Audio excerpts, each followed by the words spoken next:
Luke, man, welcome back. It's been, 3 years, I guess, at this point. First fight week. I know it's still kind of early in the week, but what are the emotions like right now, and how does it feel to finally be back? Feels right. Feels good. Gets better and better by the day. Definitely. I was nervous 3 weeks ago, maybe 2 weeks ago. Excuse me. Yeah, but no. Whoops. It's been a while. It's been a while. I feel like you can all hear me up here anyway, but I'm fighting a beast, no doubt. And I wanted that. I want a guy that scares me and gets me up in the morning. And that fuels me to fucking push myself to the end of who I am. And that's what defines a real man, is the finding the biggest test, the biggest challenge, and going out there and fucking putting themselves up to it.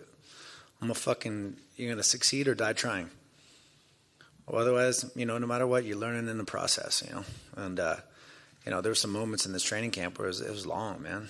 He delayed this fight. It was supposed to be International Fight Week, and then something come up. He bitched and complained, and it went to Dallas, and then, I don't know, rumors of cosmetic bullshit. I don't know what's going on, but, hey, we're in August, and the UFC confirmed that this will be the last change, and, I like this opponent a lot. That put me right back into, the heat of it. You know me, I'm always going straight for the jugular. I've never been scared to do it, and I don't want to dance around. I'm not trying to do anything, stay here longer than I have to. I want to go out there, and I want to try to fucking do this thing right. So I got through those hard points in the training camps, the parts that were like injuries and things, and was it right? Is it wrong? Where am I at? What's this? But I feel fucking good. Right now, I feel stronger and stronger by the day, and it feels right. I'm not questioning myself. I'm going to go out there no matter what. I'm going to go out there. I'm going to try to be the best I can be, And like I said before, the less I question myself, the more I can see this man questioning himself. I was going to ask you about that. I mean, you talk about what a dangerous guy is, and he certainly has been at times, but he's been inconsistent as of late as well. And it feels like there's a lot of question marks around him. Adversity makes a man. He has not been able to deal with adversity. It's only getting worse, and we'll see who the man shows up. This is the real test. The first loss was one thing, and he used weight as a weakness, as what he did. He missed weight. He tried to pull the 10 pounds up, and he couldn't. Then he used that that is an advantage he's trying to seek because he's a fucking weak-minded motherfucker. But now the real test is here. This is like one loss, two losses. Everything's on the line now. Now as the fucking real man shows up. I've dealt with adversity in the past. I lost my second fight. Everyone was already, before I even fought, they were like ready to put me in versus Matt Hughes. I remember they're like, you can fucking win right now. And I go out and lose, and everyone's like, oh, he's nothing. I'm like, fuck all you. I'm still the man. I stormed through everybody, and I won Strikeforce World Championship over, and I defended that motherfucker twice. I come to the UFC, disrespected, right off the bat. The Daniel and fucking Gilbert, they all got credit. I didn't get shit. Go fight Vitor on steroids in fucking Brazil. Kick clip, get fucking spinning heel kicked in the face.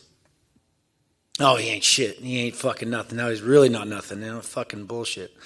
I go fight Costa Philippou, a fucking dangerous striker. I should fucking get mopped in. Then I'm going to take him down. I need to do this, do that. What did I do? I knocked that motherfucker out. The same fucking fighter. The same guys working off intimidation and power and what they do. I've dealt with adversity. He hasn't. The way you speak right now, obviously, it's fight week. There's an edge about you, but I just wonder, I guess, kind of what your relationship is with the sport right now. Like, you're here, but are you enjoying the process at all? I mean, is this something that you're like, I'm happy I made this choice, or is it just like, this is something I have to do? No, it's something I want to do. I've took a long time away to understand what I want and to go do this thing on my own accord.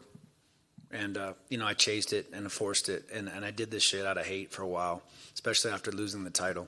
I lost my focus after I won the title, the undisputed title. I went at it for the wrong reasons, for money and different things, and you're trying to fucking navigate business and different things, and you're going out there trying to overprove yourself and force the situation. You can see it in my fight. You watch the first Bisping fight, I was a predator. I was a killer. And I went into the second fight just fucking like an idiot running forward. After I lost the title, then you get belittled by the beast. The leverage game. All business. Anywhere you go. It's not just the UFC. I mean, it's a bigger, stronger mafia here, for sure. And they belittle you, and they try to gain advantage and try to belittle your worth. And it turns into hate. And you start fighting out of hate to prove yourself, to do this, to do that, and do it all for all the wrong reasons. Yeah. And I did that for a while. And injuries corrupt you too, of course. And they make you force the issue, and they compromise you, and they make you do different things. And I ran to Florida trying to figure it out, trying to force what's wrong, what's this, that's that. And you try to go, and you go in uncomfortable positions that's not you. And I was like, fuck, I lost my fucking love for the sport. And I got out of, going into 205 too, all these things, fighting Yoel and him missing weight and fucking, Yoel cheating son of a bitch and everything else he's doing too. The time away just gave me an understanding of learning about my body, really. Learning what is health, and correcting everything. That time I chose to go away and to live my life, because you get caught up in the beast that is the UFC, and you're always preparing for a fight, or you're recovering from a fight. There's a fight on the horizon. You can't go here. You can't go there. You can't go with your friends, your family. You can't do all this shit in life. And I was like, fuck, I want to go fucking live some life. And you don't even mature. You don't grow, because you're doing all this shit. And then you're like, oh, you got to go media, you got to do sponsorships, engagements. And you're caught up in a whirlwind of fucking just craziness. Is fucked up. So it was a chance for me to grow, mature, learn what I wanted to do next, give to the people. And then so many injuries and things that mounted, shoulders. And so having to really navigate the essence of health and what it is, and then obviously falling into COVID and wanting to go out and live my life, and then getting fucking shot down by COVID. So it's kind of fucked up. So I ended up drinking way too much, partying way too much, and doing the things like I think most of us did. Went off the fucking deep end, and I'm fucking living life and doing things. And then a lot of bad things happened in my life, and broke me down. And then I just kind of hit the wall, and I was like, I started to kind of train I started to train a bit, try to build it back, but I was still partying on the weekends and doing things, and you can't really build my body back to a place where I was like, okay, I could fight. And then something really, the abortion and all the bad shit happened, all the lies, and it was fucking hard, because when you think about having a kid, when you're ready to have it, and you're like, it was not like, it was a mistake, it wasn't like it was meant to be, but like once it happened, it was like, oh, okay, maybe I can do this and this, that, and it starts breeding lies, and then the lifestyle just, it was not, can't bring people into lies, and it just week to week it just got worse and worse, and so we had to pull the plug, and I believe we made the right decision, and I was just like, fuck, this all needs to fucking stop. I want to have a family one day, but I want to do it right. When it's healthy and when it's right. And I got to be a good position in my life. And my life was just going fucking down the wrong way, and I needed to get back in the gym, and I needed to get my health and do my thing. And so that started with sobriety. So 7 months now, about going strong and just really investing in health. I partnered with a biohacking team to get all my nutrition right, without getting just optimum levels of athleticism, and when you get your body right, when the vessel's right, the head gets right, and putting all those pieces into play, and my life started to come back together. Everything started to really pull back in all these different avenues of success and growth and places, and it came to me, and then being in there and feeling the energy with Perillo and Cheeto. There's no more real than Perillo. Fucking guy took my world title. It's a small fucking world. I mean, who better to work with than the guy that knows my weaknesses, right? So fuck. Drawing inspiration from Cheeto too. Fucking guy's a little gangster. I love his energy, and you got to learn from the young bucks sometimes. There's always little things like, just running, the foundation, the balance, the fucking density in your legs. when you're fucking strong down low, it's like it just builds the foundation of what's upstairs. And the mind, and it's all out of you. You can stop at any time on the road and quit, or you can keep fucking going. And a lot of those things I pulled from that little motherfucker, and has strengthened me and put me back here. And my life is, learning what is health. Almost like what is it? What is health? Right? Health is wealth. Health is the ultimate luxury in life. If we all had our health, we have nothing. So. Correcting. We're building tendencies and problems every day. Our circulation's going down. We're all fucking dying at a certain rate. If you're not pricking, you're poking, you're moving, you're trying to fight that, you're going to fall that much faster. So it's learning the corrective patterns of life and increasing circulation and decreasing inflammation and fucking getting all the toxicity out of your body. All these things which led to me to believe that I could fucking fight at the best. And so once I felt that, it was like, let's go test myself against the best. Let's go to AK. Let's go to fucking Florida. Let's go around here and let's fucking feel it out. Guess what? I still fucking got it. Nice. Last thing for me, Luke. I mean, the big moment, as you said, you got a dangerous guy, you're back. You want to win this fight. You want to fight for a title. But I'm just curious, this phase of your career, do you view this as like a long-term return to the sport? Like, you're fully back and you love it and you're in it? Or is this just like, come in, get gold, get out, prove the point? It's a 1-2 punch. 1-2 punch. That's it. I mean, this is it, man. I want to come. My last fight at middleweight was against Yoel Romero for the world title. And he missed weight by 3 pounds to gain an advantage. And God knows what else he was fucking doing. I'm here. I'm fighting one of the baddest motherfuckers. I get through him. What's next? If they don't give it to me, see ya. I don't need shit. That's why I can be the man I am today in front of you and say it like it is. And I see all you guys around here right now, and I see this motherfucker right here. You got to do your fucking homework. You fucking, this degenerate culture of fucking Barstool Sports and Full Send is like you got to do your homework. You can't approach Cheeto and give him a fucking Mexican mask about his culture. His culture, he's fucking Ecuadorian, motherfucker. Do your homework. It wasn't to do with his background. I was literally just in San Diego, bro. No, but you gave him a Mexican mask and you said, this is your culture. Like you're wrestling. You said something along those lines. I said it was a disrespect. It was a disrespect to him and where he's from. So it's about being a reporter. It's about doing your homework and really understanding what I know you guys got carte blanche because Dana's fucking partner with you guys right now, but fucking do your fucking homework and grow a better culture. So Jason, stop giving bad culture to kids. Jason House is his manager, who's a friend of mine. I had texted Jason before I did the interview. I said, hey, Jason, I went out, I picked up this thing from the market. Nothing to do with Cheeto's culture. It was just something interesting. You related it to him being a Mexican. No, I didn't. When did I call That's him? how he took it. That's Mexican culture.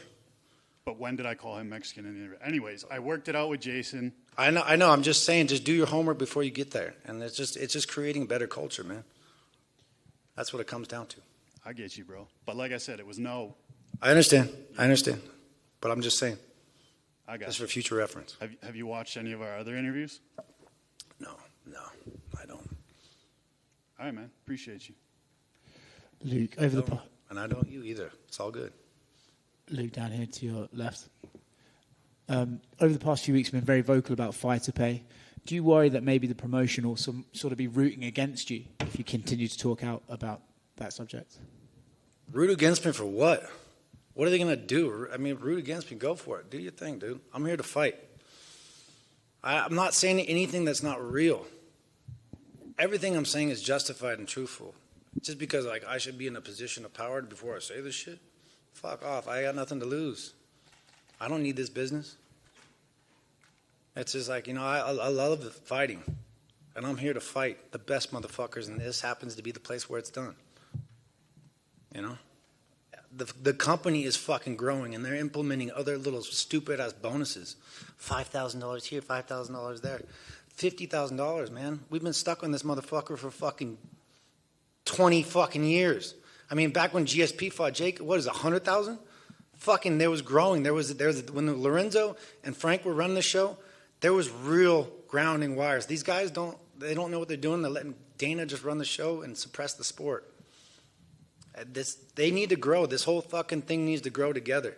Our lives are on the fucking line. Healthcare needs to be taken care of. Our fucking health needs to be taken care of. Mine has not been taken care of. You know what I mean? It's like there's a lot of things need to fucking change. It's like I'm just not going to be scared to say it. Everyone wants to fucking, because they want to get that title shot. They want to move up. And I've fucking done it all. And then it's like, yeah, this is business. Every business is like this. It's about leverage. It's a game of leverage in life. And it's about fucking always keeping the upper hand. It's not just here. It's everywhere. And if you let these motherfuckers think that they have that leverage, it's only going to grow above you. So it's just people understanding their worth. Luke, how would you advise another fighter to understand that worth right here? Fucking leverage yourself outside the game, you know what I mean? As much as I dislike, like, you know, like what I've done, I mean, I've been fucking very much in the fucking bad world, but you know, and as much as I dislike where these guys are going and what they represent, like the fucking Sean O'Malley's and the Patties, these fucking guys have leveraged the game. They know what's going on, and they have the power. I'd like to see it be done differently. Whatever, you know, fucking respect to them for understanding that and taking the time away.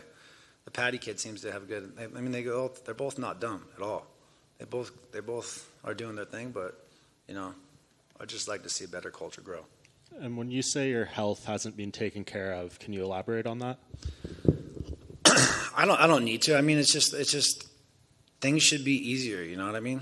The insurance should be fucking year round. It shouldn't be like, you know, it's like there should be real health. You know, the giant is growing, and it's like there's one thing that should be fucking paramount is our fighters' health. You know, and it's like all these things get played, and it's like we should have fucking health in every facet. You know, so we don't have to worry about shit. Because it's fucking our lives and our bodies are on the line every fucking time we step into that cage. And if we're not fucking protected, it's like, fuck, come on. Wake up. Agreed. And last thing, to bring it back to the fight, you said Paulo's weak-minded. It's been 3 years today since he won a fight, and that was a very close one against Yoel. Is it important for you in this fight to try to take that confidence, whatever he may have, away early in this fight? Yeah, 100%. You saw the recipe with what Israel did. You know, it's not forcing the issue, though. It's like I've done in the past, is trying to, like, get the false sense of confidence. Like, you know, trying to intimidate right off the bat. It's kind of what, you know, Dominic Cruz went in.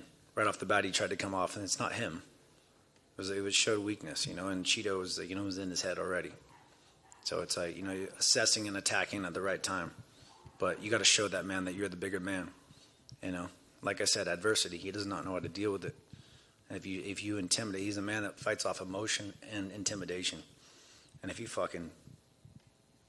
give him that, he's going to run with it. But yeah, I'm a dangerous striker from the outside. He's got to cross that line. He's got to get to the inside. He's got to get at me. And with that being said, if you cross that line, you misstep, you slip, you fall. Wrestling and grappling and all these things that there's a big fucking gap between me and him.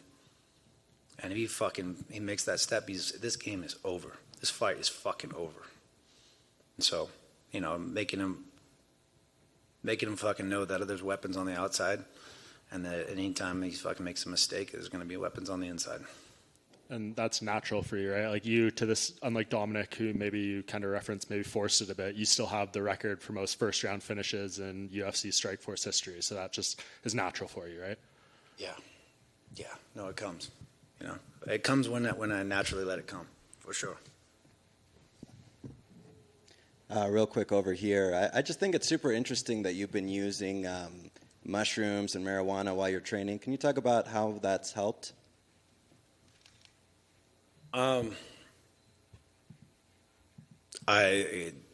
Mushrooms expand your thought process. They open up new neural pathways in your brain. Alcohol shuts your brain down. It closes. It puts holes in your fucking brain. Meek Mill put up a tweet a couple days ago. Read it. Fucking, I was happier. I was smarter. I was fucking, it's like you're late to the party, buddy. Yeah. Everything is a medicine until it's a poison too. Of course, everything can be abused and used in the wrong setting and the party atmosphere, all these things, But if you're doing it right and channeling and giving yourself perspective in life, the whole psychedelic community, the whole Timothy Leary project, Stanislav Grof, the world put out some fucking false studies because Big Pharma, there's no money in fucking curing people. It's about suppressing people. And people need to wake up. Now it's like Big Pharma's getting their hands in on fucking mushrooms, and then they're gonna when they know that they've got the fucking market cornered, they're gonna allow the world and the public because the world believes what the government fucking tells them. So, what gave you the idea to use it though for training? I mean, I've been playing with it since high school. Right. Okay. I'm from Santa Cruz, dude. Thanks. I'm fucking smoking bong hits and fucking yeah.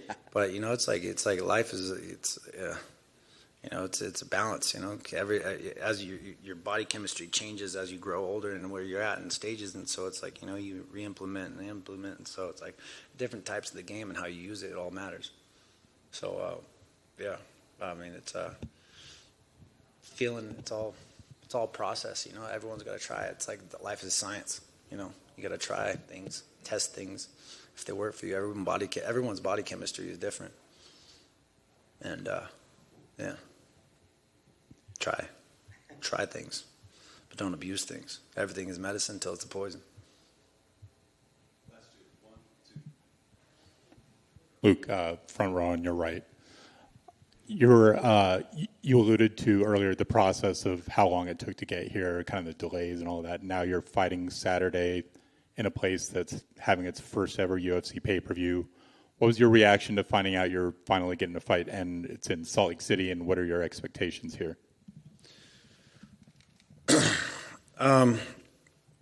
Yeah, I mean it's I'm up at Park City, so it's fucking high.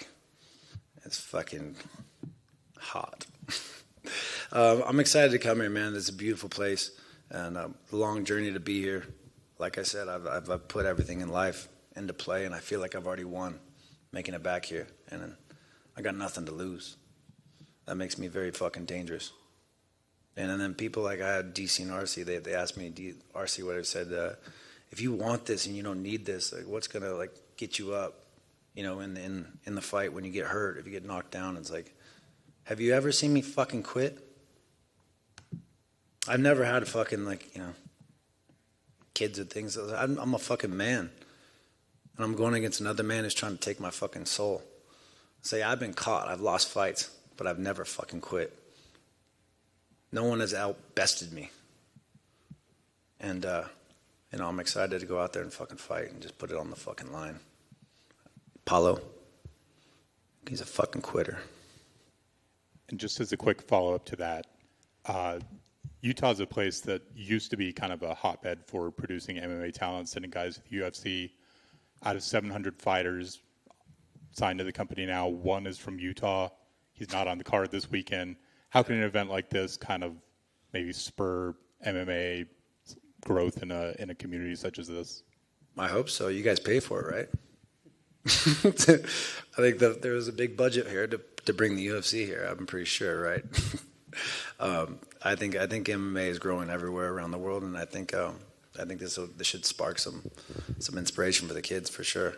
To maybe growing. You need schools, you need different things, and so I'm curious. I heard the last one was empty, and we put it on a holiday, so hopefully there's some people in the arena. Luke, over here. I'm just curious. I saw you over at the Pit with Ramsey Nijam and Dominico Salas, two local MMA fighters, big OGs in the fight game. I'm curious how you got to know them and how all of you kind of met up to train together. Ramsey was he's always around. My buddy Tariq Azim, who's in my corner, my brother from another mother.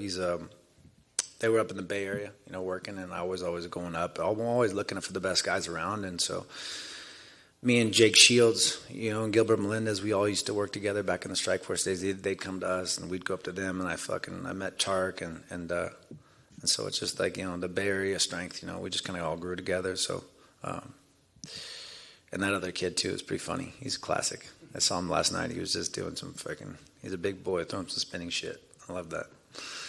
But good people, and I think that could be a start, of some people that could to grow, It's got to start somewhere. Good to go. Let's do it, guys.